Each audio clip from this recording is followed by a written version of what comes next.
Okay, so we're going to go over the Jefferson curl and just a couple of little mistakes that people make quite often. The first one I want to address is we want to have a surface that's nice and firm. So if you're on something that's soft and squishy, it's going to be a lot more unstable for you and make the movement a lot more difficult.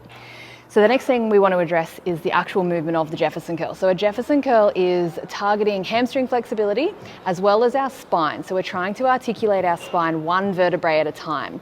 So a lot of people get it confused with an RDL, and you try to keep a nice strong back as you're going down into it. This is great for an RDL, this is exactly what we want to do, but for a Jefferson curl, it's not exactly right. So we're going to go over. I'm first of all going to show you what I don't want to see.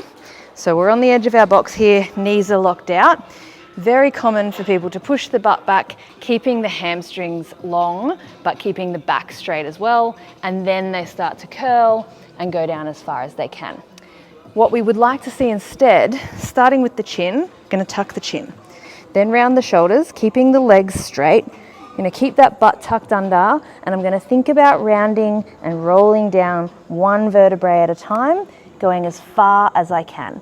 When I get to my lowest point, keeping your knees straight, you can engage your quads and try to lengthen your hamstrings and try to get a little compression out of that and try to get a little further in the bottom. When we come up, we're going to go exactly the same but opposite. So rolling one vertebrae at a time. We're always trying to keep the weight in our heels as well. So we don't want to be pushing the hips back too much and keeping that straight back.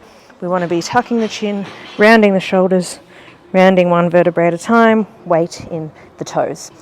So I hope that helps. Just remember, nice firm surface and articulate the spine. If you can't quite get it, maybe lower the weight just so that you can feel the movement a little more and you're not sort of fearful of rounding your spine under load. You can even start with body weight only, will work just fine.